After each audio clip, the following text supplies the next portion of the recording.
હવે સાગર લેજો. હા. શ્રીજી મહારાજ બાપા શ્રી અનંત અનાદિમાં મુક્તો, અનાદિમુક્ત પરમ પૂજ્ય શ્રી નારાયણ મામા, અનાદિમુક્ત પરમ પૂજ્ય શ્રી લીલામા શ્રી દિવ્ય સભામાં બિરાજિત સર્વે મુક્તન માતા કોટાન કોટી વંદન સાત ખૂબ હેતપૂર્વક જય સ્વામિનારાયણ.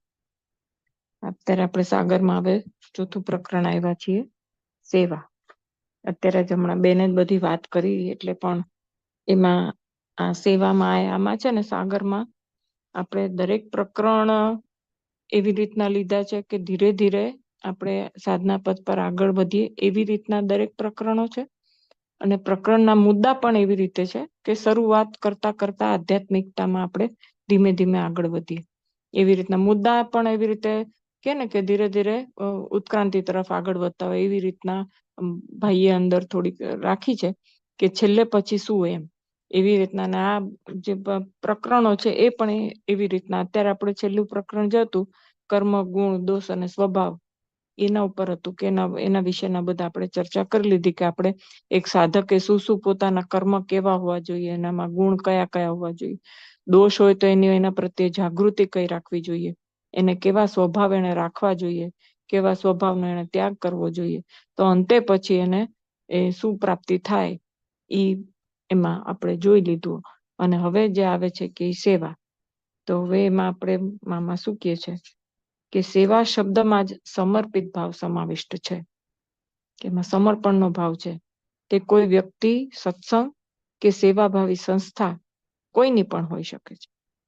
સેવા કરવી એટલે સેવાના કેટલાય પ્રકારો હોઈ શકે ને, કે આપણે શારીરિક જ સેવા કરીએ એવું એને જ સેવા કહેવાય, કે અમુક કરીએ એને સેવા ન કહેવાય, સેવાના ઓલામાં નથી આવતું, એવું નથી. કે તમે કોઈક વ્યક્તિની એ સેવા કરી શકો છો. હવે એ શારીરિક સેવા પણ હોય, અથવા પછી એને કંઈક દુઃખ થયું હોય અને એ ખાલી પોતાની વાત કરીને આપણી પાસે હલકું થવા માંગતું હોય, ધારો કે કોઈક વ્યક્તિ, તો આપણે એને શાંતિથી સાંભળીએ તો એ પણ એક પ્રકારની સેવા થઈ ને. એટલે એમ કે સેવાના તો કેટલાય પ્રકાર હોઈ શકે, કે કોઈ વ્યક્તિની તમે ગમે તે રીતે હવે એને જરૂર હોય અને આપણે એની શારીરિક સેવા પણ કરી શકીએ, અને એ માનસિક રીતે પડી ભાંગ્યા હોય ત્યારે આપણે એના બે હિંમતના વચનો કહીએ તો એ એક પ્રકારની સેવા થઈ ને. કારણ કે એને અત્યારે જેની જરૂર હોય, આવશ્યકતા હોય, કારણ કે દરેક વખતે બધાને કઈ પૈસાની જરૂર હોય છે એવું નથી હોતું. ક્યારેક ક્યારેક ગમે ત્યારે કોઈને બે હિંમતના વચનો કહીએ તો એનું જીવન પરિવર્તન થાય, અથવા તો એને જીવન જીવવાનું નવું બળ મળે, અથવા તો એનામાં જે કાંઈ પણ મુશ્કેલી હોય એમાંથી એને બહાર નીકળવાનો માર્ગ આપણા જો બે વચનોથી નીકળતા હોય, અથવા તો એ બહુ ગ્લાનીમાં હોય ને દુઃખદ હોય, અને આપણા કંઈક આપણે એને એવી વાત કરીએ જેનાથી એનું દુઃખ ઓછું થઈને એને એમાંથી બહાર નીકળવાનો રસ્તો મળે, તો એ પણ એક પ્રકારની સેવા થઈ ને. કે આપણે કઈ સેવા એટલે એને શારીરિક સેવા કરવી, કે માંદું છે એટલે એની સેવા કરવી એ જ સેવા કહેવાય, કે કોકને આર્થિક મદદ કરીએ એ જ સેવા કહેવાય, એવું નથી. સેવા તો અનંત પ્રકારની સેવાઓ હોય છે. પણ અહીંયા મામા કહે છે કે કોઈક વ્યક્તિની આપણે સેવા કરીએ, સત્સંગમાં આપણે કોઈ સેવા કરીએ, કોઈ કાર્ય કરીએ, અથવા તો સત્સંગની આપણે જે બધા કોકને જ્ઞાન પીરસીએ કે એવી ટાઈપની જે કાંઈ પણ સેવા, અથવા તો કોઈક સેવાભાવી સંસ્થા હોય, અત્યારે આપણે મિશન છે કે બળદિયા છે, છત્રી સ્થાન છે, કે એવી જે સેવાભાવી સંસ્થાઓ છે, એમાં આપણે ત્યાં રહીને કંઈક કામ કરતા હોઈએ, તે એ બધું એ સેવાની અંદર આવે. એ બધું જ્યારે સેવાભાવ ઉત્પન્ન થાય ત્યારે અલ્પ સેવાથી પણ ચૈતન્ય શાંતિ અને સંતોષની લાગણી અનુભવે. ખરા અર્થમાં જ્યારે આપણને સેવા કરવાનો ભાવ અંદરથી ઉત્પન્ન થાય ત્યારે ઘણા લોકો આપણે નથી જોતા કે કેટલું મોટું મોટું પેકેજ હોય અથવા તો મોટો ધંધો હોય, છતાં પણ એ બધું છોડી છાડીને ક્યાંક ગામડામાં રહેતા હોય ને એ ગામડાનો ઉત્કર્ષ કરતા હોય, એમાં એ લોકોને આનંદ આવતો હોય. ક્યાંક આમ કેટલું મોટી નોકરીઓ હોય, પોતાનો ધંધો હોય, છતાં પણ એ બધું છોડી દે. એને એમાં એ લોકોને આનંદ નથી આવતો. સાચી કે ને કે સાચો આનંદ કોને શેમાં મળે છે તમને? કે સાચો આનંદ તો ઘણી વખત બધું ત્યાગી અને બીજા માટે કંઈક કરવાનું, એમાં સૌથી વિશેષ આનંદ હોય.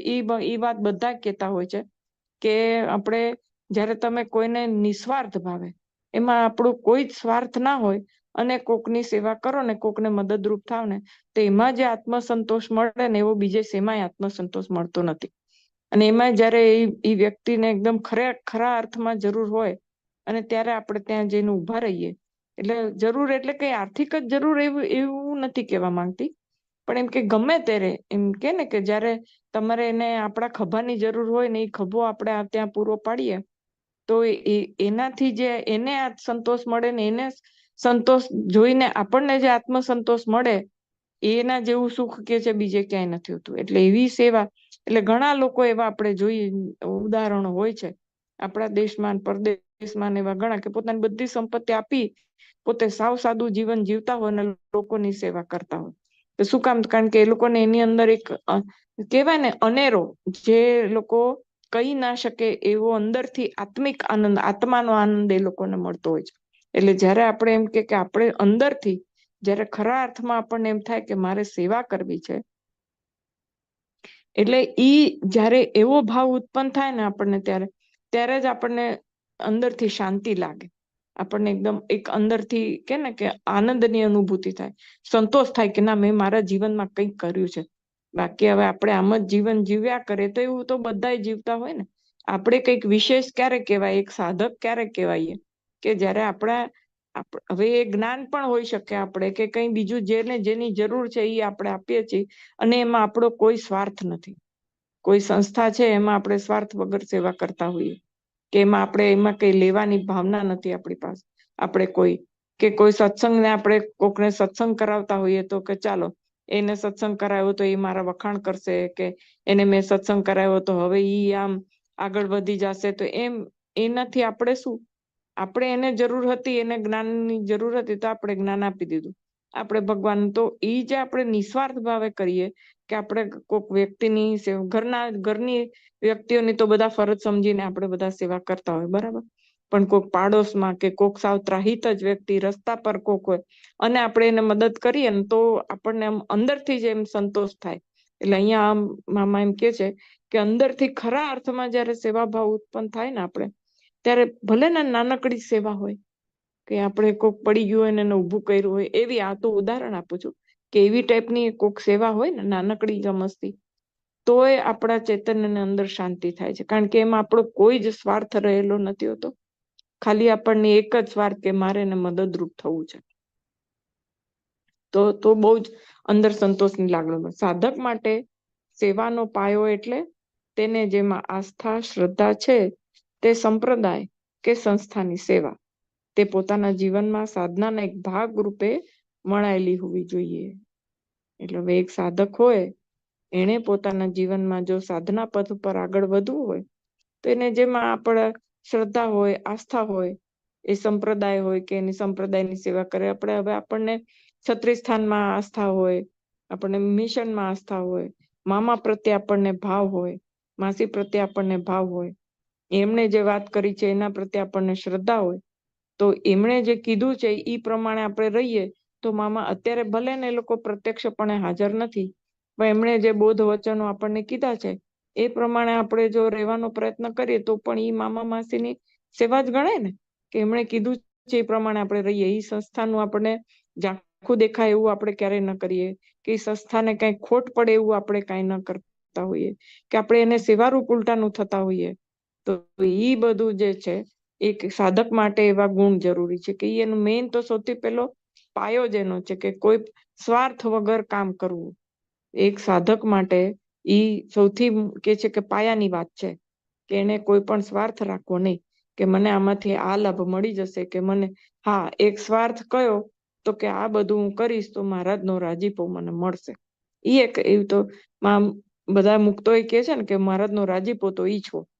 એટલે એમ કે ઈ એક, અને કે આ બધું ખાલી આમ કરવો રાજીપો ઈચ્છવો છે એમ કરીને એવું નહીં, પણ આપણા જીવનમાં એ વણાયેલો હોવો જોઈએ. એ ગુણ આપણા જીવનમાં જે આપણે આપણી જાતને સાધક કહેતા હોઈએ તો સહજ બની જવું જોઈએ, કે આપણને એમ વિચાર કરવો ના પડે કે મારે આ કરવાનું છે, આ સેવા કાર્ય છે એટલે લાવ હું કરી લઉં, કે આ તો સેવા કામ છે, એમ નહીં. ઈ જેવું આપણને આવે આપણે સહજ રીતે આપણાથી કામ થઈ જ જવું જોઈએ. એમ કે આપણા જીવનનો એક ભાગ હોય એવી રીતે, જેમ સવારે ઉઠવું, નાવું ધોવું, ખાવું પીવું, અને સાધક હોય તો આપણે પૂજા કરવી, એમ જેમ આપણે રૂટીનમાં આવી જાય છે એમ. જ્યારે એમ કે નથી કેતા અમુક ઈ સેવાભાવી બહુ હો, એનાથી રહી જ ન શકાય. આમ કામ જુએ આપણે નિસ્વાર્થ ભાવે સેવા અને જીવનનો ભાગમાં સૌથી સારામાં સારું ઉદાહરણ આપણે જોઈએ તો સરિતા મામાએ જે વાત કરી કે હરિભક્તને કીધું કે તમે ખાડા સાફ કરો અને તમે બધાને ભગવાનનું નામ લઈ લઈને ખાડા સાફ કરીને કોક, અને એના જીવનમાં એ વસ્તુ કેવી વણાઈ ગઈ. તો વચનામૃતમાં એક જગ્યાએ એમ આવે છે કે કઈક કૂતરું એમ કે બગાડી ગયું હતું, તો બધા આવીને જોઈ જાય, પણ જેવા એ હરિભક્ત આવ્યા એટલે એને સાફ કરી લીધું. શું કામ? કે સફાઈનો ગુણ એના જીવનમાં વણાઈ ગયો હતો, કે જરાક જોયું એટલે તરત જ એને સાફ કરી લીધું. એને પછી એવું કઈ ઈ વખતે એને કઈ વિચાર જ ન આવ્યો એના કે મારું આ જીવન છે કે મારે સફાઈ કરવી છે. એનું આમ કહેવાય ને કે એકદમ સચોટ ઉદાહરણ છે કે ઈ જે જીવનમાં એને ગુણ વણાઈ ગયો હતો કે ઉઠીને કામ કરવાનું. એમ બીજું કઈ ખબર નથી પડતી. બહુ થાય તો કે છે ને કે વર્ષ પૂરું થાય ત્યારે મહારાજને પૂછવા આવે ખાલી કે મહારાજ તમે બ્રહ્માનંદ સ્વામીને દેવા જેવા દેખાવ છો એવા મને ક્યારે દેખાશો? તો એવી રીતે એમ કે ઈ જે છે આપણે સેવા ભાવ આપણા જીવનમાં વણાયેલો હોવો જોઈએ. ત્યારે આપણે ઈ કામ કરીએ અને આપણે આપણામાં જોઈએ સેવાનો ગુણ કેળવાઈ ગયો હોય તો આપણે સાધના પદ પર આગળ વધી શકીએ. એમ આપણે મામા આપણને અહીંયા કહે છે સાધનાના એક ભાગ રૂપે વણાયેલી હોવી જોઈએ.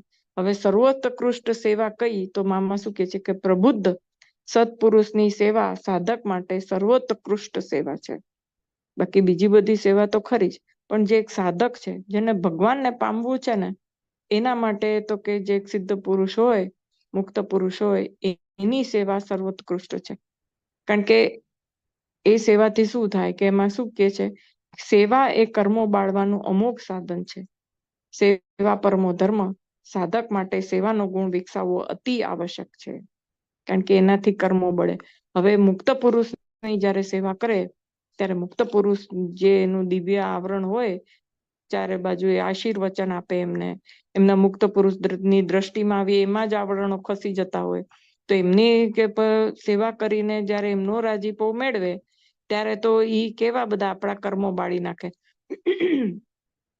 આપણને ખબર છે કે આપણે મામા જે છે એ એમ કેતા કે દ્રષ્ટિ માત્ર મુક્ત પુરુષો અનાદિ મુક્તની દ્રષ્ટિ માત્ર કરીને કેટલા ના કર્મો બળી જાય, એને અડેલો જે વાયરો અડે એના એ કર્મો બળી જતા હોય.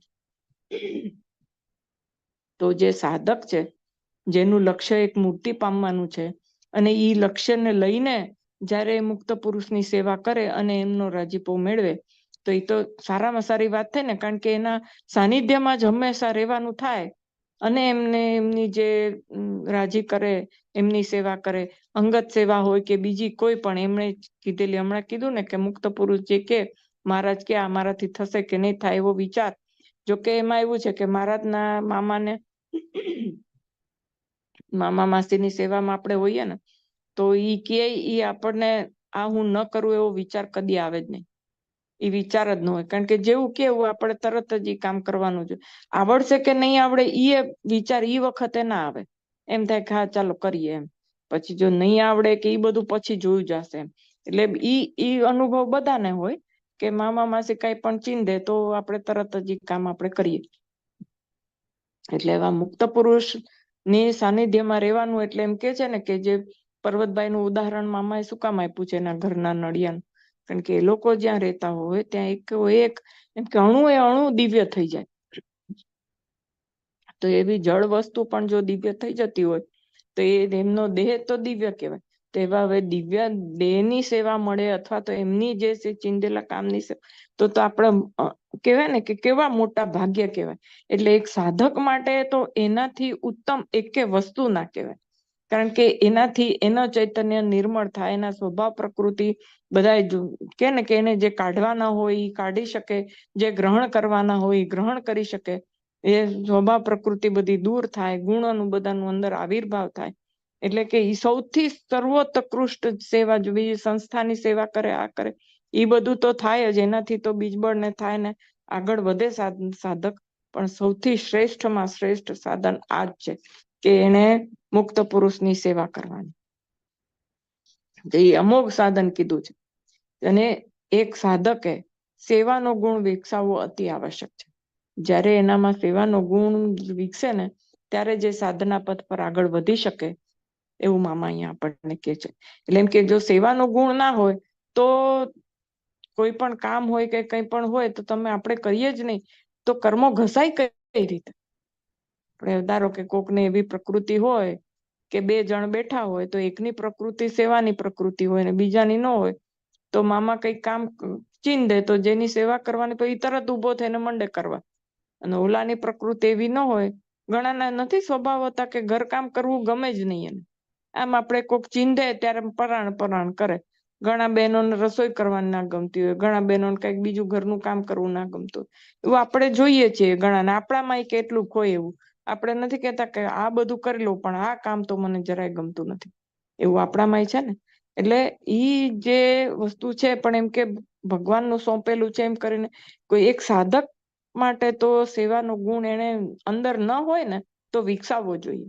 ધારો કે ન ગમતા કામ કરવાના કે ચીંધેલા કામ કરવાના ભગવાને સોંપેલું છે એમ કરીને કંટાળો લાવ્યા વગર, થાક્યા વગર, થાક લાગે તો ભલે લાગે પણ એમ કરીને પણ અંદરથી એને ધીમે ધીમે એક ગુણ વિકસાવવો જોઈએ.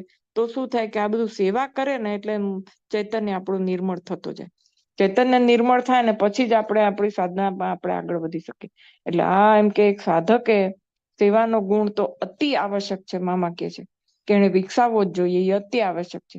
હવે સેવા કરવાથી શું થાય? જો એ આપણું ચૈતન્ય નિર્મળ કેવી રીતે બને ઈ આમાં આપણને કહે છે કે સેવાથી સંગઠન ભાવના, ભાઈચારો, દાસ ભાવ, સંપ, સુમેળ, સહકાર, પરસ્પર આત્મીયતા વગેરે સદગુણો વિકસે છે.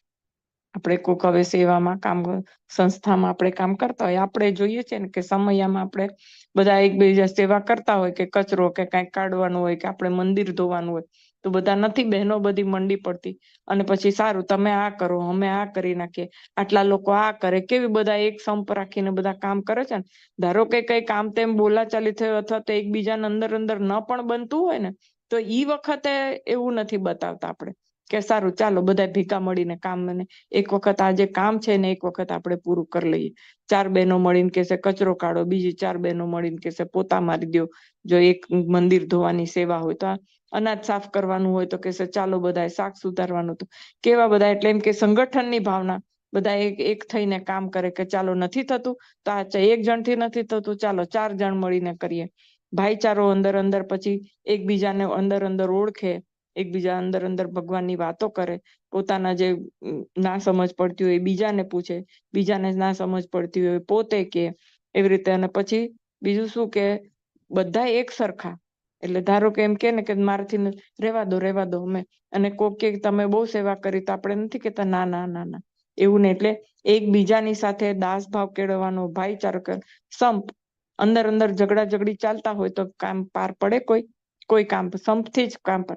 એક સુમેળ, એક બધાના વિચારો એક સરખા થાય, સુમેળ થાય. એટલે આવા બધા જે ગુણો છે કદાચ જો આપણામાં ન હોય ને પણ જો આપણે આવી કોઈક સંસ્થામાં કામ કરતા હોઈએ અને સેવા કરવાનું આપણને અવસર મળે તો આપણામાં આ બધા ગુણો છે ને એ વિકસતા જાય ધીરે ધીરે. કદાચ આપણામાં ન હોય પણ આવી સંસ્થાઓમાં વારે ઘડી આપણે જઈએ અને કામ કરીએ અને સેવા કરીએ તો કેવી રીતે બધા લોકો જોડે ભળવું અને બધાની સાથે રહીને કેવી રીતે કામ કરવું એ આપણને આવડી જાય કે નહીં. આપણે ઘરમાં ધારો કે એકલા કામ કરતા હોઈએ પણ ત્યાં રહીને બધાની સાથે મળીને, બધાની સાથે બોલાચાલી કર્યા વગર કેવી રીતે સંપ સુમેળથી કામ કરવું એ ધીમે ધીમે, ધારો કે આપણને કોઈ દિવસ અનુભવ ના હોય ને તો એકબીજાનું જોઈને, આપણે નથી કહેતા કે આમ મને ખબર નહોતી પણ બધાનું જોઈને પછી કામ ફાવી ગયું કે એ લોકો કરતા હતા ને એવું મેં જોયું. અથવા તો આપણે કોકને પૂછી લઈએ કે આ કેમ કરવાનું. તો એટલે ઈ બધું જે આ બધા ગુણો છે ને આપણે આવી કોઈક સંસ્થામાં કામ કરતા હોઈએ ને તો આ બધા ગુણો આપણામાં ડેવલપ થાય. અને આ બધા ગુણો ડેવલપ થવા એક સાધક માટે ખૂબ જરૂરી છે એવું મામા આપણને કહે છે. એકબીજા સંપ, સુમેળ, સહકાર, આપણે એકબીજાને કહે છે ને કે સાથી આદ બડાના. એકલો માણસ થાકી જાય, 2 જણા મળે તો કે એક કરતા 2 ભલા, એમ નથી કહેતા? તો પરસ્પર આત્મીયતા થાય. એકબીજાને ધારો કે કોક બહુ કામ કર્યું તો એમ કે હવે તું બેસ, તમે બહુ થાકી ગયા હશો, લાવો અમે કરી નાખીએ. એકબીજા પ્રત્યે પ્રેમ ભાવ ઉત્પન્ન થાય. એટલે આવા બધા જયારે બધા ભેગા મળીને કામ કરે ને એટલે આવા ગુણો બધામાં વિકસે, કોઈ એકમાં જ વિકસે એવું નહીં. એટલે એ બધા ગુણો વિકસે એટલે ધીરે ધીરે આ બધા જે ગુણો પોઝિટિવિટી આપણામાં આવે એટલે ધીરે ધીરે આપણો ચૈતન્ય નિર્મળ થવાનો જ છે. આપણે પ્રયત્ન એ કે છે ને કે ખાસ કોઈ આપણે ચૈતન્ય નિર્મળ કરવા માટે પ્રયત્ન ના કરતા હોય, પણ જો આપણે આવી સેવામાં લાગી જઈએ તો ધીરે ધીરે આવા બધા ગુણો આપણામાં વિકસે તો ચૈતન્ય નિર્મળ થતો જાય. પછી આપણને કોકની કુથલી કરવી, કોકનું આમ કરવી, બધું પછી એમાં રસ ધીરે ધીરે ઓછો થઈ જાય. અને નેગેટિવિટી જેમ જેમ ઓછી થતી જાય, જેટલા આપણે પોઝિટિવ એટલા ભગવાનની નજીક. એટલે ધીરે ધીરે આવું બધું થાય તો આવા બધા સદગુણો આપણામાં વિકસે તો એ આપણે પ્રભુ પ્રસન્નતામાં જે આપણે સાધના કરવામાં આપણે જે પ્રયત્ન કરવાના છીએ ને એમાં આ બધા ગુણો સહાયરૂપ થાય. એટલે ધીરે ધીરે આપણે એ બધા ગુણો આપણામાં વિકાસ કરી શકીએ અને આપણે ભગવાન તરફની જે આપણી જે સાધના છે એમાં વધુ ઝડપથી આગળ વધી શકીએ. પછી મામા કહે છે સાધકને પ્રભુ પ્રસન્નતામાં તે ગુણો સહાયરૂપ બને છે. આ બધા જે ગુણો છે એ સહાયરૂપ બને. અને જેને પ્રભુ પ્રાપ્તિના સાધન કરવામાં વિશેષ ખબર પડતી ન હોય તે હૃદયના ખરા ભાવથી સત્પુરુષ તથા સત્સંગના સેવા કાર્યમાં ખૂંપી જાય તો પણ તરી જાય. હવે બહુ કેવી રીતે સાધના કરવી, ધ્યાન કેવી રીતે કરવું, અંતરદ્રષ્ટિ કેવી રીતે કરવી, સાંખ્ય જ્ઞાન શું કરવું, એ જે બધું સાધના પથના જે બધા ઓલા છે એ નિયમો ને એ બધા જે પગથિયાઓ છે એ કદાચ ઘણી વખત આપણને ખબર ના પડે કારણ કે અભ્યાસ ના કર્યો. તો કે અભ્યાસ કરીએ તો એની ખબર પડવા માંડે, કઈ ન પડવા માંડે એવું તો નથી. પણ એમ કે ધારો કે બહુ ખબર પડતી નથી તો શું કરવાનું? તો કે સૌથી પહેલા આ કરવાનું કે હૃદયના ખરા ભાવથી કે હે મહારાજ મને તો કઈ બીજું આવડતું નથી, આ કામ મને આવડશે, આ હું કરી લઉં.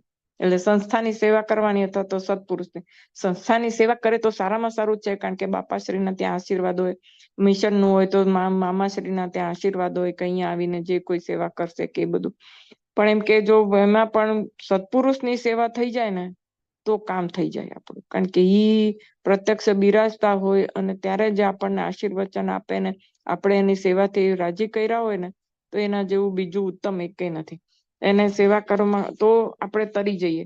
એટલે બાપાએ પણ એક જગ્યાએ કીધું છે ને કે કાંઈ ન આવડે તો સેવા કરવાની.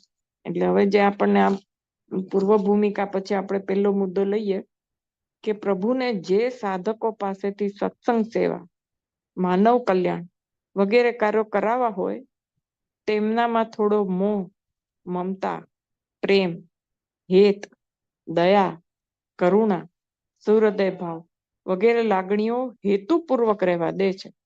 જો એ ન રહેવા દે તો પ્રભુનું સેવારૂપી કાર્ય થઈ શકે નહીં. એટલે હવે અમુક સાધકો એવા હોય કે મહારાજને તો ખબર જ હોય કે આનું ચૈતન્ય નિર્મળ કેવી રીતે થશે. આપણા ચૈતન્ય હવે કેટલાય અંદર આવરણો ભર્યા હોય ને એકદમ આમ હોય ચૈતન્ય રૂપી જે તળાવ છે એ નકરું કાદવોથી ને એવી રીતે ભરેલું હોય, પાણી ડોળાયેલું જ હોય, નકરા વિચારોથી આપણે જે છે એ હલન ચલન થયા જ કરતું હોય તો એ વૃત્તિ સ્થિર થાય અને અંદર જે મૂર્તિ નિર્મળ જે છે પાણી જે શાંત પડે તો આપણે અંદર મૂર્તિ છે એ જોઈ શકીએ ને. એટલે મહારાજને ખબર હોય કે આ સાધકનું ચૈતન્ય નિર્મળ આવું સેવા પ્રવૃત્તિ કરશે ને પછી જ થશે. એટલે પછી શું કરે કે એનામાં આવા બધા જે છે ને થોડું થોડું રેવા દે, કારણ કે એને સેવા કરવાનો મોહ હોય, બીજા પ્રત્યે સંસ્થા પ્રત્યે મમતા રાખે, બે હેત દયા એવું બધું રાખે ને તો એનાથી સેવા કાર્યો થઈ શકે. કારણ કે જો આવું બધા ગુણો ના હોય તો એ કે ને ઓલા નીરસ ને એવા થઈ જાય સાવ, તો એ કઈ કામ ન કરી શકે. પછી ઓલા એમ કે ને કે શુષ્ક થઈ જાય સાવ. તો હવે શુષ્ક થઈ જાય ને તો પછી આવા કોઈ કામ ન થાય. હશે હવે આપણે તો એક ભગવાન ભજવા છે ને એમાં આ બધું કામ શું છે, એવું બધું કઈ કરવાની કામ નથી, એક ધ્યાન ભજન કરો ને એવા એવા હોય ને તો ન એનાથી ધ્યાન ભજન થાય, કારણ કે ચૈતન્ય હજી એટલું બધું નિર્મળ થયો ના હોય. એટલે આ એ ન થાય ને ઓલું ન થાય. એટલે પછી ભગવાનને તો ખબર હોય કે આજે આટલું સેવા કાર્ય કરશે આટલા વખત સુધી, પછી ચૈતન્ય નિર્મળ થશે ને પછી જયારે ધ્યાન કરશે તો એને ધ્યાન થશે. મહારાજને મુક્તો તો ખબર જ હોય. એટલે એવા જે સાધકો હોય ને એને કે છે કે એને આવું બધું એનામાં આવા ગુણો રેવા દે, થોડોક એને મોહ રાખે કે મને સેવા કરવાનો મોહ રાખે ને સંસ્થા પ્રત્યે એને એવું રાખે, દયા કરુણા એવા બધા ભાવો એનામાં રાખે, હેતુપૂર્વક રાખે છે. ઘણી વખત એને ન રાખો તો ભગવાન રેવા દે છે એનામાં. ઓલા ધારો કે સાધક કાઢવાના પ્રયત્નો કરતા હોય ને તો એ ના નીકળવા દે. જો એવું ન કરે ભગવાન તો ભગવાનના જે સેવા રૂપી કાર્ય છે એ થયા જ કેવી રીતે શકે. આપણે અત્યારે બધા વડતાલ મંદિરો કે બધા મોટા મોટા મંદિરો છે કે ક્યાંય પણ બધા કેવા મોટા મોટા કાર્યો કરતા હોય છે બધા. જો એવો એ લોકોને એવું મોહ રાગ ને એવું બધું ના હોય તો એવા કે વિકાસના એક કાર્યો થઈ શકે? ન થઈ શકે. અંદર એને એવી લોકોને એવું હોય કે બધા મને પૂજે ને માન આપે ને એવું નહીં, પણ એમ કે આ બધા નાનો આમ વિકાસ કરી નાખવું, આને આમ કરી ભગવાનનું સારું દેખાડવું, એવી બધી જે એક ભાવના હોય ને, ઉત્સાહ હોય અંદર, એવા લોકોને કામ ના મળે ને તો નિરસ થઈ જાય ઉલટાના. એવી એટલે કે એવા જે અમુક એવી ભાવના હોય ને, અમુક નથી હોતા કહેતા કે વર્કોહોલિક છે, એને કામ ન મળે તો એને ગમે જ નહીં, એને કામ કરવાનું વ્યસન છે એને. એટલે આવી બધી થોડી થોડી ભાવનાઓ ભગવાન જેના પાસેથી સેવા કરે લેવા હોય ને, એનામાં આવા આવા ગુણો ને આવા આવા બધા થોડાક સ્વભાવ મામા કે છે રાખી મૂકે. ભલે ઈ સાધક હોય ને એને ભગવાન પામવાની ઈચ્છા જ હોય, પણ છતાં પણ કારણ કે ભગવાનને ખબર છે કે આવા સેવા કાર્યો પહેલા એની પાસેથી લેશું ને ત્યારે જ એનું ચૈતન્ય નિર્મળ થશે. એ કે છે ને કે એને ભગવાન ભજવામાં સ્થિરતા ત્યારે જ આવશે, ત્યાં સુધી નહીં આવે. એટલે આવા હેતુપૂર્વક આવા બધા ભગવાન રેવા દે છે એને, જેના લીધે શું થાય કે સંસ્થાનો વિકાસ થાય, ભગવાનના સેવા રૂપે બધા કાર્યો થાય, અને મનુષ્ય રૂપે રહેલા પ્રભુના અનાદિ મુક્તની સાથે આત્મબુદ્ધિ પણ શક્ય ન બને. જાવું ન હોય તો ભગવાનના જે પ્રેમ ને હૃદય ને કરુણા ને એવા બધા જો એનામાં ગુણ ન હોય તો અનાદિ મુક્ત જે બિરાજા હોય એના પ્રતિ હેત કેમ થાય? એમ કે ને આત્મબુદ્ધિ, એના દુઃખે દુઃખી ને એના સુખે સુખી થઈ કેવી રીતે શકે? તે માટે આવા ઉદાત્ત ભાવો આવશ્યક છે. આવા જે ઉદાત્ત ભાવો છે એ એક સાધકમાં હોવા જરૂરી છે. મામા પ્રત્યે આપણને એકદમ જ ભાવ આપણે કેવી રીતે કેળવી શકીએ? જો આવા બધા હેત ને પ્રેમ ને કરુણા ને એવું બધું આપણામાં ન હોય તો. પ્રેમ આપણે મહારાજ સાથે પ્રેમ, આપણી અંદર પ્રેમ હોય તો આપણે મહારાજ સાથે પ્રેમ કરી શકીએ ને. હવે આપણે આમ શુષ્ક થઈ ગયા હોય કે મારે કોઈ સાથે પ્રેમ જ નથી કરવો, કાંઈ નહીં, તો અંદર જ ના હોય તો બારે આપણે પ્રગટ, બારે એટલે મહારાજ સાથે, બીજે સાથે કેવી રીતે? જે વસ્તુ તમારી આપણી અંદર જ ના હોય એ વસ્તુ આપણે કઈ કરીએ કેવી રીતે? એ ગુણ આપણામાં હોવો આવશ્યક છે. એમ કે એટલે હેત હોવું જરૂરી છે, પ્રેમ હોવો જરૂરી છે. એટલે બેને ઘણી વખત સમજાવે છે ને આ બધું આપણામાં હોય, ખાલી એને ડાયવર્ટ કરવાનું છે ભગવાન તરફ. એમ આપણામાં એ બધું ગુણો ને એ બધા જે આ બધા છે લક્ષણો એ હોવા જરૂરી છે. તો જ આપણે ભગવાન તરફ એને ડાયવર્ટ કરી શકીએ ને. કે આપણે એમ બીતા રહીએ કે મારે જો પ્રેમ રાખીશ તો મને આસક્તિ થઈ જશે ને મને આમ, તો પછી પ્રેમ ધીરે ધીરે એવો શુષ્ક થઈ જાય કે હેતે નારી ને પ્રેમે નારી ને દયા નારી ને આપણે ઓલા શુષ્ક થઈને નિષ્ઠુર જેવા થઈ જઈએ. તો પછી ભગવાન પ્રત્યે આપણને હેત પ્રેમ જે થવો જોઈએ એ કેવી રીતે થાય? એટલે અંદર હોય તો કે છે ને કુવામાં હોય તો હવાડામાં આવે. અંદર આપણે પ્રેમ હોય તો ભગવાન પ્રત્યે પ્રેમ કરી શકીએ ને. હેત હોય તો હેત આપણે કરી શકીએ, દયા હોય તો દયા દાખવી શકીએ. એટલે એ વસ્તુ આ બધું કે સાધકમાં હોવું આવશ્યક છે. જેના લીધે કે આ બધું એને મોહ હોય કામનો કે એને મમતા હોય તો સેવા કાર્ય થઈ શકે, નહીતર સેવા કાર્યો ના થઈ શકે. અને મુક્ત સાથે આત્મબુદ્ધિ એ ન થઈ શકે. મામા પ્રત્યે જેમ કે ને કે લગાવ અંદર થઈ જવો જોઈએ, એકરૂપ તદ્રુપ તલ્લીન થઈ જવા જોઈએ મુક્ત સાથે. ત્યારે જેમ મહારાજ સાથે આપણે થઈ જવું જોઈએ એવી રીતે મુક્ત, કારણ કે મુક્ત છે એ માધ્યમ છે. એ માધ્યમ સાથે જ આપણે જો જોડાઈ ન શકીએ તો ઈ માધ્યમ આપણને લઈ કેવી રીતે જાય? મહારાજે જેમને એના માટે મોકલ્યા છે, જેના માટે એ જો એ આપણે એના સાથે જોડાય, એટલે કે છે ને કે ધ્યાન કરતા પેલા આપણને જે ગુરુ મળ્યા હોય કે મુક્ત મળ્યા હોય એનું પેલા ધ્યાન, એને પેલા સંભાળવાના, પછી મહારાજનું ધ્યાન કરવાનું. એટલે એવા વાત જે આપણને મામા મળ્યા છે એટલે આપણી વાતમાં હંમેશા મામાનો ઉલ્લેખ આવે. તો કે જેવા મામા મળ્યા છે એવા મોટા, તો કે એમની સાથે આત્મબુદ્ધિ કેવી અત્યારે ન થઈ શકે એવું થોડી છે. મામાને આપણે સંભાળીએ તો મામા તો દિવ્ય રૂપે હાજર જ છે. એટલે એની સાથે પ્રેમ કરવાનો, એમના જીવન ચરિત્રોની વાંચીએ ત્યારે એમના એ કેવા ઉદાત્ત ને કેવા મહાન હતા એ આપણને ખબર પડે. એટલે ધીરે ધીરે આપણને પ્રેમ થાય એમના પ્રતિ કે મહારાજ આવા મોટાને મોકલ્યા, મામા જેવાને, અને અમે ઈ વખતમાં અમે હાજર રહ્યા, ભગવાન અમને પૃથ્વી પર ત્યારે મોકલ્યા, તો ભગવાન તમારો ખૂબ ખૂબ આભાર કે મામા જેવા મુક્ત ઓહો, જે આમ કેતા હોય કે આમ કેટલે બધા એના જે મહિમા વચનો હોય આપણને, તો એ આપણે ભાઈ પાસેથી ને બધા પાસેથી સાંભળીએ ત્યારે આપણને એમ થાય કે ઓહો કેવા મોટા આપણને મળી ગયા. એટલે એવું જયારે એમની મહાનતા અને એમની ઓલી ખબર પડે આપણને કે કેટલા મહાન હતા ને કેવા ઉચ્ચ સ્થિતિના, એમની સ્થિતિનો ખ્યાલ આવે ત્યારે આપણને વધુ ને વધુ એમના પ્રત્યે ભાવ થાય. એટલે ભાવ થાય એટલે પ્રેમ થાય, હેત થાય, શ્રદ્ધા વધે, એમના વચનોમાં વિશ્વાસ બેસે આપણને. ત્યારે પછી એમની સાથે આપણે જોડાઈ શકીએ ને, નહીતર કેવી રીતે જોડાઈ શકીએ? તે ભાવોને નિર્ગુણ સમજવાથી સાધકને તે બંધન કરતા બનતા નથી. કારણ કે આ બધા એમ કે મારેમાં આ બધા જે ગુણો મારામાં છે, કે આ જે બધા દયા, કરુણા ભાવો છે, એ બધા મને ભગવાન તરફ લઈ જવા માટે ભગવાને રાખ્યા છે, અને મને એ કઈ બંધન કરતા નથી. આ લોકના લોકો સાથે મને દયા કરુણા ભલે થતી હોય, પણ એ ભગવાને રાખ્યા છે. એવો ભાવ રાખવાથી જો આપણે કરીએ અને નિસ્વાર્થ રહીએ તો આપણને એ બંધનકારી ન બને. નહીતર તો શું થાય કે આ લોકમાં પછી કોઈક દુઃખી જોઈને આપણે એના વિચારોમાં રચ્યા પચ્યા રે, કે ઓહો બિચારાના આમ ને બિચારાને તેમ, ફલાણા કે પછી આપણે આપણું શું છે કે ઘણી વખત આપણે અચાનક જ ક્યારેક આવા ઊંધા રવાડે ચડી જઈએ, આપણને પોતાને ખબર ના પડે. અને પાછું શું થાય કે આવું બધું આપણે વાંચ્યું હોય એટલે એમ થાય કે ના ના, મામાએ તો કીધું છે કે દયાનો ભાવ આપણામાં હોવો જોઈએ, દરેકમાં આપણે દયા ભાવ હોવી જોઈએ, કરુણા તો રાખવી જોઈએ.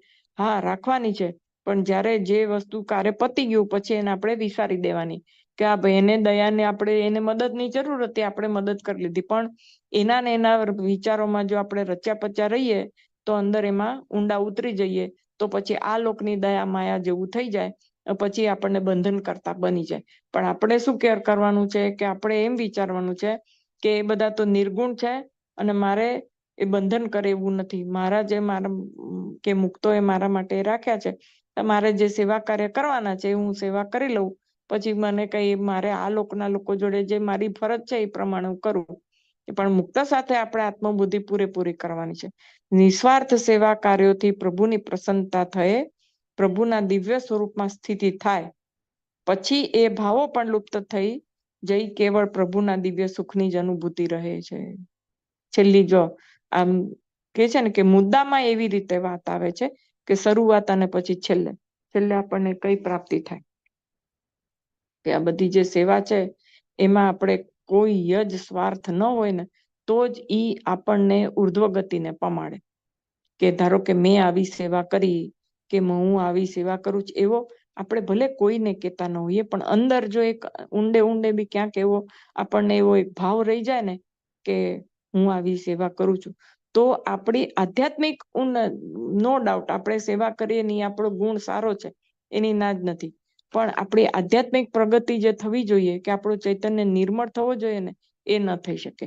ઈ બંધન કરતા આપણે આ ઝીણું જે સમજવાનું છે ને, ઈ આપણે આ સમજવાનું છે કે આપણને એમ થઈ જાય. પણ એટલે આમ જોવાનું ઈ છે કે આપણે સેવા કરી હોય તો સેવા કરી છે એવો ભાવ તો રહે જ ને.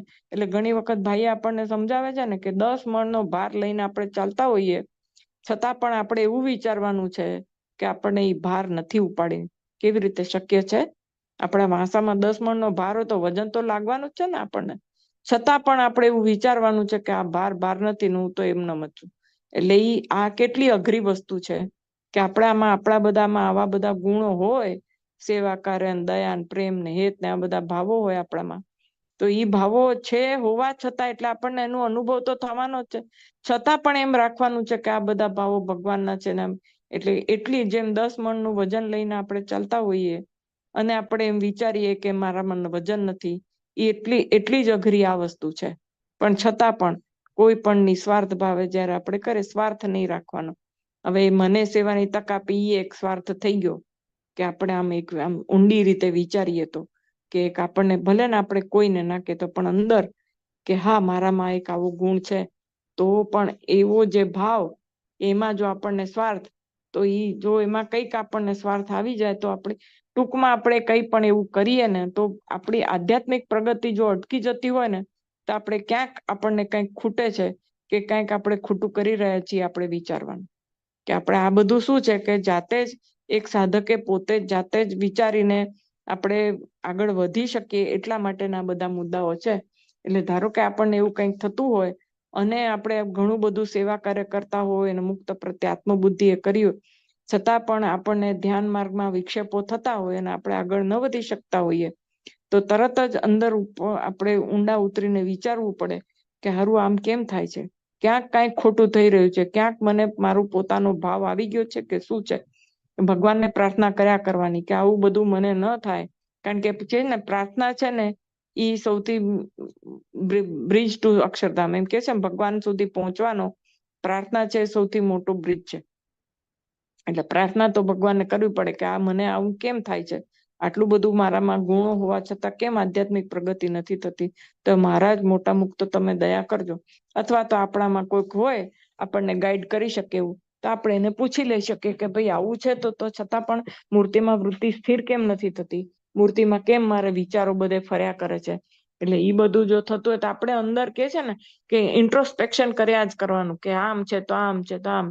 એટલે એ બધું વિચારીને પછી આપણે આગળ વધતા જઈએ ને તો ધીરે ધીરે કે છે ને કસોટી આપણે આપણી જાતને જ ઉતારવાની કે આ રોજે રોજ પ્રશ્ન પૂછવાના કે ભાઈ આવું બધું આ ગુણો છે.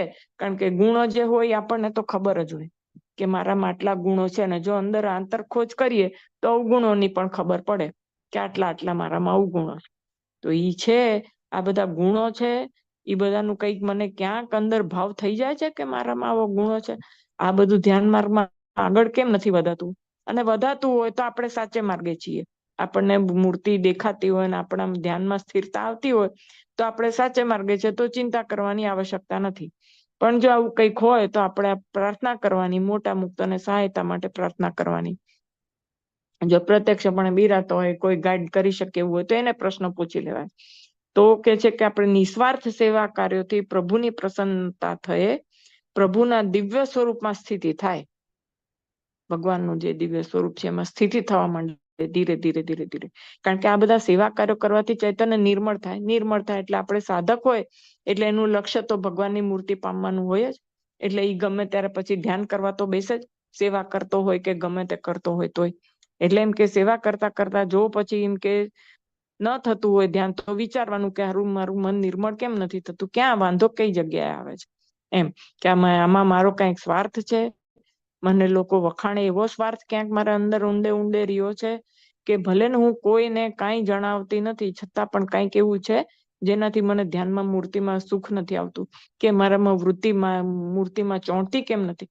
એટલે આપણે અંદર અંતરખોજ કરીએ ને તો અને ભગવાનને અને મુક્તોને પ્રાર્થના કરીએ ને તો ક્યાંક ને ક્યાંક કાં તો કોઈક એવી વ્યક્તિ મેળવી આપે કે જે આપણને પ્રશ્નોનો ઉત્તર આપે, કાં તો અંદરથી જ આપણને એવી કોઈક મુક્ત પ્રેરણા કરે કે જેનાથી આપણને જ ખબર પડે કે આવું કંઈક હશે જેનાથી મારે આવું નથી થતું. એટલે આ બધું જે છે, અને પછી જયારે આપણને દિવ્ય સ્વરૂપમાં આપણી સ્થિતિ થતી જાય ને પછી જે આપણા આવા બધા ભાવો છે ને આપણે દયા કરુણ એ પણ લુપ્ત થઈ જાય અને કેવળ પ્રભુના દિવ્ય સુખની જ અનુભૂતિ રહે.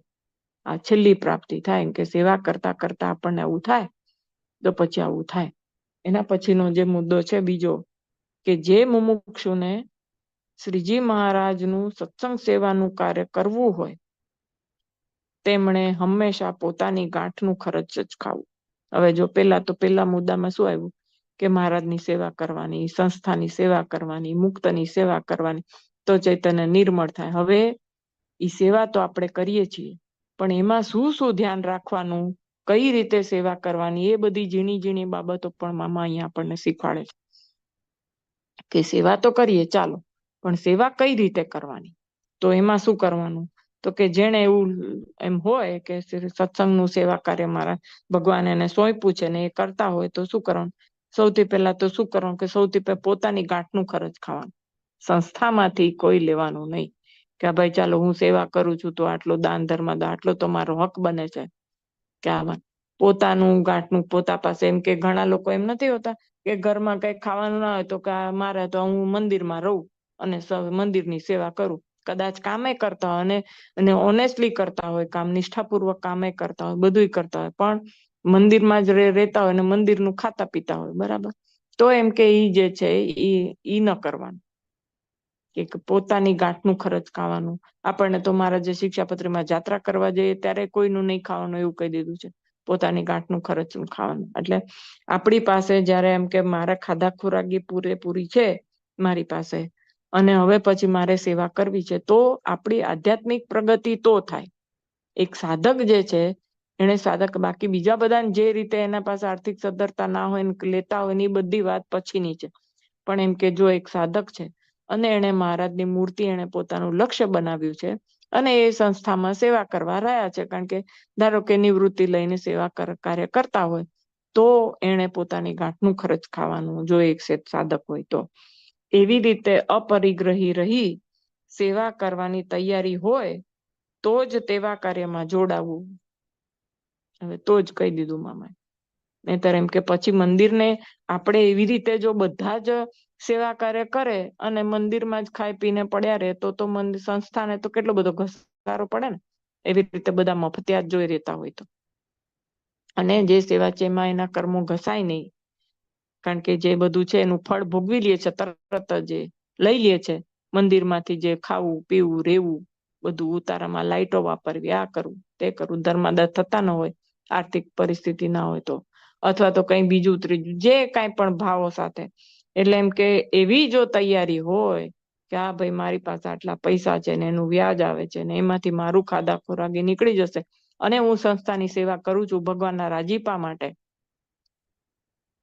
તો જ એ ભગવાનનો રાજીપો ઉતરે ને એટલે આધ્યાત્મિક પ્રગતિ તો જ થાય.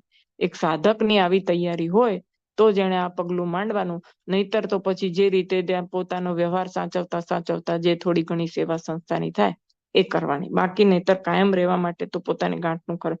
એવી તૈયારી હોવી જોઈએ કે સંસ્થાનું મારે કાંઈ લેવું નથી, તો પછી એવી તૈયારી હોય તો જ સેવા કરે, તો જ એ લેખે લાગે. કોઈની પાસેથી આવેલા દાનમાંથી મદદની આશા રાખવી નહીં. હંમેશા અપરિગ્રહી રહેવું. એવી રીતે અપરિગ્રહી રહેનાર જ મુક્તિ પામી શકે છે. હવે કોકે દાન આપ્યું હોય, આપણે કંઈક માનતા માની હોય, બરાબર, કે મારું આ કામ થઈ જશે તો હું આટલા પૈસા ત્યાં ક્ષત્રિય મૂકીશ, કે આપણે વડતાલમાં આપીશ, કે મિશનમાં આપીશ, કે ગમે તે કાંઈ પણ આપણી મુસીબત હોય એમાંથી મહારાજ આપણને પાર ઉતારી દે તો આપણે આવી રીતે માનતા માની હોય. તો હવે એ મુસીબતનું નિવારણ રૂપે આપણે દાન આપ્યું છે, બરાબર. આપણી આવકમાંથી જે ચોખ્ખો ધર્માદો એ તો પછીની વાત થઈ, આ તો આવી રીતે. એટલે હવે એમાં આપણી વૃત્તિ શું, દુઃખની વૃત્તિ થઈ કે નહીં એ પૈસામાં, દુઃખના નિવારણ રૂપે. એટલે એવી રીતે બધાએ પોતપોતાની રીતે જુદી જુદી ભાવનાઓથી દાન આપ્યું હોય.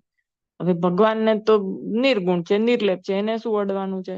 ત્યાં સંસ્થાને તો કાંઈ અડવાનું નથી, કારણ કે એ પૈસામાંથી પાછા જીવોના ઉત્કર્ષના કાર્યો થતા હોય. એટલે એમાં કાંઈ નહીં, પણ ઓલા જે વ્યક્તિ જે છે, સાધક છે, જોઈએ એમાંથી, એ દાનમાંથી પોતે પૈસા લે તો એની એવી જે ભાવના હતી એ એને લાગે કે નહીં, કારણ કે જે ભાવનાથી ઓલા એ ધર્માદો આપ્યો હોય તો. એટલે હવે કોણે કયા ભાવ સાથે ધર્માદો આપ્યો છે ને એના ભાગે કોના પૈસા આવ્યા છે, સાધકને કઈ રીતે ખબર પડે? પછી એમાં શું થાય કે આવી રીતે મંદિરનું લે કરે એટલે મન શાંત થાય. પછી મફતિયું લેવાની વધારે ને વધારે વૃત્તિ થતી જાય કે ન્યા શું મંદિરમાં તો આટલું બધું છે, સંસ્થામાં તો આટલું બધું છે, ન્યા હું આટલું લઈ લઈશ તો એમાં શું ફરક પડશે? આ તો ખાવાની વસ્તુ છે, આ લેવાય, એમાં કઈ વાંધો નહીં. એમાં પછી જે ધીરે ધીરે બધા કર્મો ઉલટાના ઘસાવાની જગ્યાએ બંધાતા જાય વધારે ને વધારે.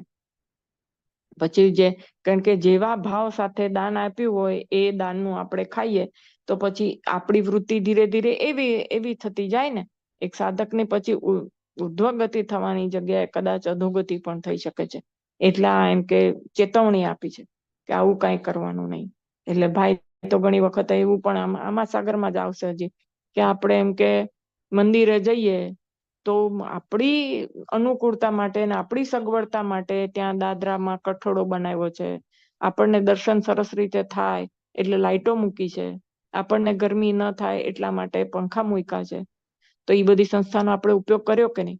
તો આપણી જે પ્રમાણે આપણી અનુકૂળતા હોય, આપણી હેસિયત હોય એ પ્રમાણે ત્યાં ધર્માદો ભગવાનને આપી જ દેવો જોઈએ. મફતિયા દર્શન કરાય જ નહીં ભગવાનના. એમને જે પ્રમાણે આપણે આપણી શક્તિ મર્યાદા પ્રમાણે આપણે ત્યાં મંદિરમાં મૂકી દેવા જોઈએ પૈસા, કારણ કે એ બધી વસ્તુનો આપણે ઉપયોગ કર્યો છે. આપણે આપણી સહુલિયત માટે એ બધી મૂકી છે ને, કે ભગવાનને શું જરૂર છે એ બધી વસ્તુની? આપણે ઉનાળામાં જઈએ તો પંખા ચાલતા હોય, એસી ચાલતા હોય, આપણે સરખી રીતના દાદરા ચડીએ એના માટે કઠેડો મૂક્યો છે, દાદરા મૂક્યા છે આપણા માટે. તો એ બધી વસ્તુનો આપણે ઉપયોગ કર્યો, સંસ્થાની વસ્તુ. એટલે આવું ઝીણું પણ કેટલું બધું ધ્યાન રાખવું પડે, કારણ કે આપણે મફત એમ કે બધી વસ્તુનો આપણે ઉપયોગ કરીએ છીએ, તો ઉપયોગ કરીએ તો એનું વળતર ચૂકવી ના પડે. ન ધારો કે ના કરીએ, આ તો એક વાત છે. કે બધાને એમ થતું કે રોજ મંદિર જાય ને રોજ શું મૂકવાના પૈસા. તો જો એ આપણે એવી રીતે કરીએ તો એ મંદિરની વસ્તુનો આપણે ઉપયોગ કર્યો કેવાય.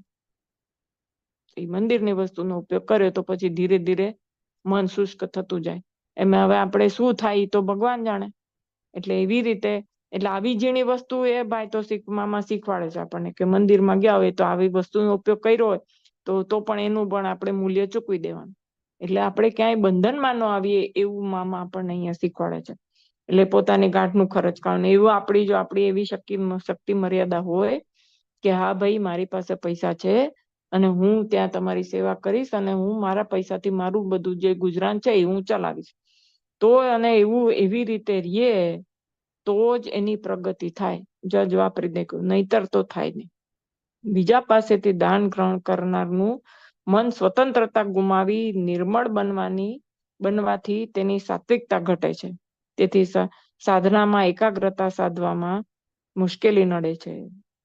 હવે પોતાનું જ્યારે હવે ધારો કે ખબર પડે બરાબર કોક આપણને આપણે ત્યાં સંસ્થામાં રહેતા હોઈએ અને એને ખબર હોય કે આને આર્થિક નથી અને એ આપણને આપે પૈસા કે બીજી કોઈ પણ વસ્તુ તો ઓબ્લિગેશનમાં આપણે આવી જઈએ એના હાથ નીચે. પછી આપણને અમુક વસ્તુ ના ગમતી હોય અથવા તો સંસ્થામાંથી બધું લેતા હોઈએ તો ટ્રસ્ટી મંડળ કે જે કાંઈ પણ હોય વ્યક્તિઓ ઈ જે કેમ આપણને ન ગમતું હોય તો આપણે કરવું પડે. આપણી વિચારોની જે સ્વતંત્રતા છે એક સાધક હોય એને ખબર હોય કે મારે આ ટાઈમે મારે ધ્યાન કરવાનું છે તો એ ટાઈમે સંસ્થાવાળા બોલાવે ને કે ભાઈ તારે કામ કરવાનું છે અને સંસ્થા પાસેથી તમે પૈસા લ્યો છો એટલે તમે એનાથી ઓબ્લાઇઝ થયેલા છો તો તમે ના પાડી જ શકો નહીં. ના પાડો તો તમે નીતિમત્તા ગુમાવો છો. એટલે આપણે જો આવું બધું કરતા હોઈએ તો પછી સંસ્થાને આપણે કયામાં એટલે આપણી જે સ્વતંત્રતા છે આપણી જીવવાની જે સ્વતંત્રતા છે આપણા નિર્ણયોની જે સ્વતંત્રતા છે એ આપણે ગુમાવી દઈએ છીએ. એટલે ઈ કે એમ કરવું પડે આપણે હવે કે તમારે આટલા વાગે આવવું પડશે અને જો આપણે ના પાડીએ તો એમ જ કે ને કે સંસ્થાનું બધું વાપરો છો અને ના કેમ પાડો છો ભાઈ અહીંયા આવવું પડશે તમારે આટલું કામ કરવું પડશે આજે તો કરવાનું જ છે આટલું કામ. એટલે એના ઓબ્લિગેશન નીચે આવીએ અને આવું થાય એટલે પછી શું થાય કે મન આપણું નિર્બળ બની જાય. કોકના હુકમ જ આપણે માન્યા કરવા પડે અને માનવા જ જોઈએ ને. જે સંસ્થામાંથી આપણે જો દાન ને એ બધું લેતા હોઈએ તો એને આપણો કે ને કે આપણી ફરજ બની જાય છે કે આપણે એ કેમ કરવું પડે. ન કરીએ તો વળી પાછું બીજું પેસે નીતિમત્તા ગઈ આપણી કે જેનું ખાઈએ છે એનું જ કામ નથી કરતા એવું બધું થઈ જાય ને એટલે એ તો પછી વળી પાછું બીજું કેટલાય આવરણો થઈ જાય પછી કેટલું નડતર રૂપ થઈ જાય. એટલે જ્યારે આપણે આપણી સ્વતંત્ર આપણે ઈચ્છા પ્રમાણે આપણે ધ્યાન ભજન ન કરી શકીએ તો કામનું શું. એટલે કે તો પછી આપણે કેમ કે આપણા વિચારોની સ્વતંત્રતા પણ ગુમાવી દઈ શકીએ છીએ. જો આપણે સંસ્થામાંથી કાંઈ ન લેતા હોઈએ અને બરાબર આપણે ખાલી સેવા જ કાર્ય કરતા હોઈએ તો ઘણી વખત આપણે કંઈક કેવું હોય તો આપણે કહી પણ શકીએ અથવા તો આપણે સંસ્થામાં કંઈક ફેરફાર કરવા તોય કહી શકાય. સૂચનો તો આપણે આપી શકીએ ને કે ભાઈ આમ નહીં ને આમ કરો તો ઓલા લોકોને એમ થાય કે ના આને આમાં કોઈ સ્વાર્થ નથી ભાઈ એ તો પોતાની રીતે પોતાનું ગુજરાન ચલાવે છે આ ખાલી સંસ્થાના ભલા માટે જ આવું કહે છે તો સામે માણસને પણ પ્રભાવ પડે. ઓલું તો તમે સ્વતંત્રતા જ આપણે ગુમાવી દીધી હોય તો આપણે કોઈ પણ કહીએ તો કોઈ કાંઈ આપણું માને પણ નહીં અને આપણું કાંઈ સંસ્થામાં પછી ધીરે ધીરે આપણે કહે છે ને કે નિર્બળ બનવાથી સાત્વિકતા ઘટી જાય છે. બોલો આપણી અંદર સાત્વિકતા જ ન રહીએ તો સાત્વિકતા ન હોય તો ભગવાન કેવી રીતે ભજે સત્વગુણ જ ના વર્તો હોય તો. કારણ કે પછી ગુસ્સો આવે કોક વખત આપણને પછી કંઈક લેવાનું લોભ થઈ જાય રજોગુણ આવે કંઈક સંસ્થામાંથી લઈ લેવાનું. એટલે આપણે જે પેલા જે આપણે અડગ રહી શકતા હતા એ ના આવે ધીરે ધીરે આપણું મન નિર્બળ થઈ જાય એટલે સાત્વિકતા સત્વગુણ ના વર્તો સાત્વિકતા ન હોય તો ભગવાનનું ધ્યાન ભજન કેવી રીતે થાય. તેથી સાધનામાં એકાગ્રતા સાધવામાં મુશ્કેલી નડે છે. મન એકાગ્ર ના હોય પછી મન વિવળ રહ્યા કરે સાત્વિકતા ના હોય એટલે તમોગુણ રજોગુણ ના ભાવ હોય તો પછી મન વિવળ જ રહે ને કેટલા પછી વિચારોમાં રહ્યા કરે. તો કે છે કે એટલે સાધકને આ એક જ વસ્તુ છે જો ગાંઠનું ખર્ચ જ ખાવું એક જો કરે તો કેટલી બધી એને સહુલિયત થઈ જાય સાધકને કે સાધક જ્યારે સંસ્થામાં સેવા કરતા હોય તો એનું મન નિર્મળ રહેવા માટેનું આ એક જ મામાએ આપણને સૂચન કર્યું કે જે કોકને સેવા કરવી હોય તો એને પોતાની ગાંઠનું ખર્ચ ખાવું. આ એક વસ્તુ કરે તો કેટલું બધું થાય કે એનું તરત જ એનું મન શાંતિ ને એકાગ્રતા સાધવામાં સહાય થાય. નહીતર તો મુશ્કેલી નડે. હવે કોકનું દાન ને બધું આમ ઝીણી ઝીણી વસ્તુ કેટલી છે, કોણે કેવા ભાવથી પૈસા દાન આપ્યું હોય, પોતાનું કઈ એને ખોટું કામ કર્યું હોય, એ કે ને પાપનું પ્રાયશ્ચિત રૂપે એને આપ્યા હોય પૈસા, આપણને શું ખબર પડે કેવી રીતના આપ્યા. દાન ગ્રહણ કરનારે પોતે કરેલી સાધનાનું પુણ્ય ફળ જેની પાસેથી દાન મળ્યું હોય તેને ફાળે જાય. અમુક અંશ એને પોતાનું જે હોય એને. એટલે મહારાજે બધાને સંતોને બધાને કીધું છે તમે કે બધાને ધર્માદાન કહો તો માળા ફેરવવાની બધા માટે થઈ. ત્યારે મેળ પડે. તો હવે આ કોકના પૈસા કે સંસ્થાનું ખાતા હોય તો જે કાંઈ પણ, એટલે પછી શું થાય કે સાધક આગળ પ્રગતિ ન સાધી શકે. કારણ કે જે કાંઈ પણ સાધના કરે એ તો ઓલાનું જે ખાધું હોય એને ઇક્વલ કરવામાં જતું રહે, પછી પ્રગતિ કેમ થાય? એટલે કે પછી જે ફળ મળે એ ફળ ઓલાને જતું રહે, જેનું હોય એને, જેનું ખાધું હોય, સંસ્થાનું ખાધું હોય, સંસ્થા પાસેથી પૈસા લે તો એને જેના નામનો ધર્માદો હોય એને લીધો હોય, અથવા તો કોઈક વ્યક્તિ એને મદદ કરી હોય તો એ પ્રમાણે એનું ફળ એનું જતું રહે. તો હવે એમ કે છે ઝીરો થઈ જાય હંમેશા જ. સાધના જે છે એની ઝીરો થયા કરે તો આગળ વધે કઈ રીતે?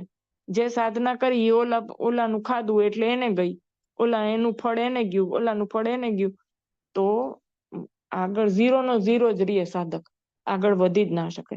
એટલે કે જે કાંઈ પણ હોય એ આટલું બધું ખાલી એક જ વસ્તુ કરવાથી કેટલા બધા ફાયદા થઈ જાય. એટલે કે જો એવું ના હોય તો સંસ્થામાં રહેવાનું નહીં, ખાલી જાય ત્યારે સેવા કરવાની, ઘરે રહેવાનું. જો આપણી પાસે એવી રીતના ના હોય તો ઘરે રહેવાનું. તેથી પોતે બંધનમાં આવે. એટલે જો આવી રીતે જાય અને ફળ જ બીજાને મળી જતું હોય એટલે બંધનમાં આવે. બીજાની પાસેથી મફતિયું મેળવવાની ઈચ્છા રાખનાર નિર્બળ મનવાળો મોક્ષ માર્ગે શી રીતે પ્રગતિ સાધી શકે? હવે આવી પછી ધીરે ધીરે એવી ભાવના થતી જાય ને. શરૂઆતમાં જરૂરિયાતનું લે પોતે કે મારે આટલી જરૂર છે, મારે આટલી જરૂર. પછી ધીરે ધીરે મોજ શોખ વધવા માંડે.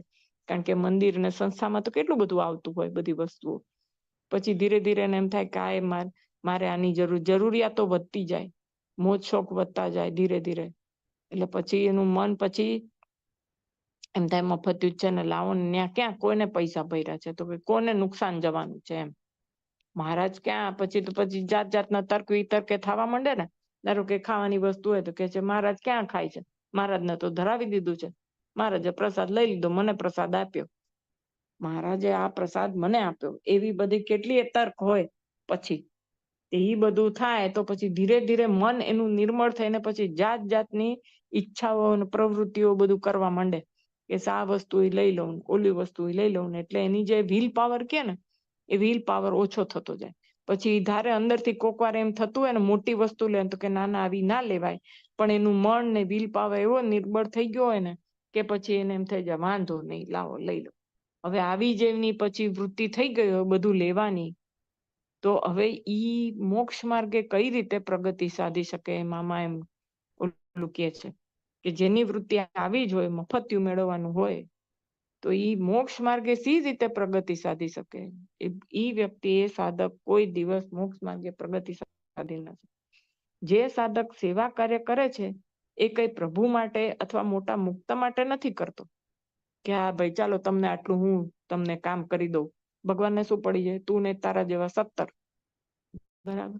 કે મોટા મુક્તને શું આપણી પડી છે?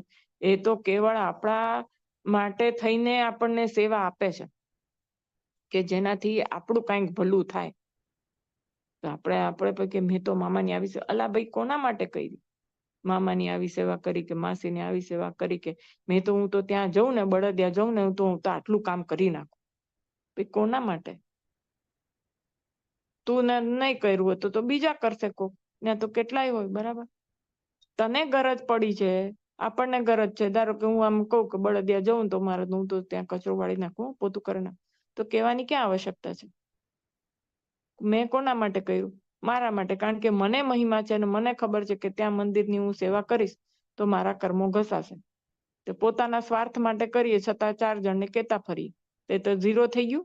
એ જે ફળ હતું એ ઝીરો થઈ ગયું. જે ફળ મળવાનું હતું કે મારો ચૈતન્ય ઈ સેવાથી થોડો ઘણો પણ નિર્મળ થવાનો હતો, મેં કહી દીધું, અથવા તો ના કીધું હોવા છતાં પણ મનમાં હું ફૂલાઈ ગઈ, તો પતી ગયું, તો ફળ ઝીરો થઈ ગયું. તો પછી કઈ આપણે આધ્યાત્મિક ઉન્નતિ થાય નહીં આપણી. એટલે કઈ કોઈ પર ઉપકાર કરે છે આપણે જો સેવા તો એમને તક આપી તો કોના માટે? તો આપણે કે કરીએ કે અમને આપે મને આવી સેવાની તક મળી, મને મામા મારા પર રાજી, માસી મારા પર રાજી, મને આવી. ભલે ને આપણે એમ ન કહે કે સેવાની તક, કારણ કે વાંચ્યું એટલે બોલ્યા કરે કે સેવાની તક આપી આપણને. અરે ભાઈ, તો કોના માટે છે? મારા માટે છે. સેવાની તક આપી તો રાજી થયો તો રાજી થા કે બરાબર, એમાં તારે કેવાની અંદર ફૂલાન કે તારા કર્મો ઘસાશે તો પ્રગતિ થશે. અને આવી રીતે બધાને કેતા ફરશું કે ભાઈ અંદર માયણા કરશું એને, તો ઝીરો થઈ જશે, તો કાંઈ આધ્યાત્મિક પ્રગતિ નહીં થાય. વરી પાછી સેવા કર્યા કરવી પડશે. તો કર્મો ઘસાતા જશે, સેવા કરતા જશું, કર્મો ઘસાતા જશે તો કંઈક આધ્યાત્મિક પ્રગતિ થશે, ચૈતન્ય નિર્મળ થશે. એટલે કોઈ માટે કરતા નથી. એટલે કે છે ને, સ્વાર્થ કાજ કરત સપ્રીતિ. બધાય પોતપોતાના સ્વાર્થ માટે જ કામ કરીએ છીએ. આપણે માળા ફેરવીએ તો કોના માટે? ભગવાન રાજી થાય. ભગવાનને શું પડેલી છે? મારો ચૈતન્ય નિર્મળ થશે. ભગવાન તો કહેશે તું તો આવ તો ખરા, હજી પાપા પગલી કરસ હજી તું, બરાબર. એટલે એમ કે છે કોઈ ઉપકાર કરતો નથી. એ જે કંઈ કરે છે તે પોતાના મોક્ષ માટે કરે છે. તેમાં પોતાના જ અંગત સ્વાર્થ સમાયેલો છે. એમાં બીજું કોઈનો સ્વાર્થ નથી. પોતાના અંગત આપણે જે કાંઈ પણ કરીએ છીએ, કાંઈ બીજાને સારું લાગે બીજા માટે કરીએ છીએ. આપણે સંસ્થાની સેવા કરીએ કે ચાલો આપણે બધા એમ કે આ તો બહુ સેવા ભાવી, મા બાપની એટલી બધી સેવા કરી. અરે ભાઈ, મા બાપની સેવા કરી તો પોતાના સ્વાર્થ માટે કરી છે ને, કે એ સેવા કરવાથી મારા કર્મો ઘસાશે ને આ લોકની દ્રષ્ટિએ ધારો કે એ મોક્ષ સાધક ના હોય તો મા બાપની સેવા કરીએ તો મિલકત માટે કરીએ, બરાબર. કે કાંઈ ને તો છેલ્લે બાકી ધારો કે મા બાપ પાસે મિલકત ના હોય તો એમ કે મુક્ત મારા મા બાપ છે, આશીર્વાદ આપીને જશે. તો એ આશીર્વાદ થી શું થશે? તો તારું મારું ભલું થશે. તો એ ભલું થયું, એ સ્વાર્થ થયો કે નહીં? એટલે બધાય પોતાના સ્વાર્થ માટે જ કરે છે. અને બીજું સાધક હોય તો પોતાના અંગત સ્વાર્થ માટે કે ભાઈ મારી આધ્યાત્મિક પ્રગતિ થશે. તો એમાં ઓલાને મેં તમારી આવી સેવા કરીને હું તો મેં એને કોઈ દિવસ દુઃખ ના લગાડ્યું ક્યાં? કે ભાઈ તારા માટે તું કરસ, આપણા માટે જેમ કરીએ છીએ. માટે સાધકે તો એમ જ સમજવું જોઈએ કે પ્રભુએ મને સેવા કાર્ય કરવાની અમૂલ્ય તક આપી છે. એમ અંદર ખાલી દિવ્ય ભાવ રાખવાનો કે હે મહારાજ, મામા, તમે મને આવી લાયક ગણી તો તમારો ખૂબ ખૂબ આભાર કે તમે મને હવે હું જે આ સેવા કરું છું કે સેવા જે કાંઈ પણ મારાથી તમે મને કરાવડાવો છો મારી પાસે, તો એનાથી મારા જે અનંત જન્મના જે કર્મો છે એ ઘસાય અને બીજું મારાથી બીજું કાંઈ ન થાય અને તમારો રાજીપો ઉતરે, એ એક જ મારે જોઈએ છે. એવું મનમાં પ્રાર્થના કરવાની તો બરાબર છે. બાકી તો નહીતર જ્યારે આપણે કાંઈ પણ અંદર ફૂલાઈ જાય કામ તેમ તો ઝીરો થઈ જાય તરત જ વળી પાછો હતા ત્યાંના ત્યાં એમ. એટલે મામા અહીંયા આપણને આટલી ઝીણી ઝીણી બધી વાતો શીખવે છે. એટલે એ આપણે ધ્યાન રાખવાનું છે ને આપણે આપણું આમાંથી આ બધું આપણા જીવનમાં આપણે ઉતારી શકીએ એવું મહારાજ બાપા મામા માસીને આપણે પ્રાર્થના કરીએ કે આજે અમે બધું વાંચીએ છીએ અને જે કરીએ છીએ એ બધું તમે અમને અમારા જીવનમાં ઉતારીને અમે એવા થઈ જઈએ જે તમને આટલી મહેનત કરીને તમે આ બધું અમારા માટે બોલી ગયા છો, તો અમે જીવનમાં ઉતારીને અમારી આધ્યાત્મિક પ્રગતિ સાધી શકીએ એવી તમારા ચરણોમાં ગદગદ ભાવ સાથે અમે પ્રાર્થના કરીએ છીએ. તમારી કૃપા પ્રસાદ અમને જરૂર અમને વરસાવજો અને અમને આપજો. બીજું હવે અત્યારે સમય થઈ ગયો છે એટલે વિશેષ ન કહેતા. સહજાનંદ સ્વામી મહારાજની જય, બાપા શ્રીની જય, સદગુરુ શ્રીની જય, સ્વામિનારાયણ ભગવાન.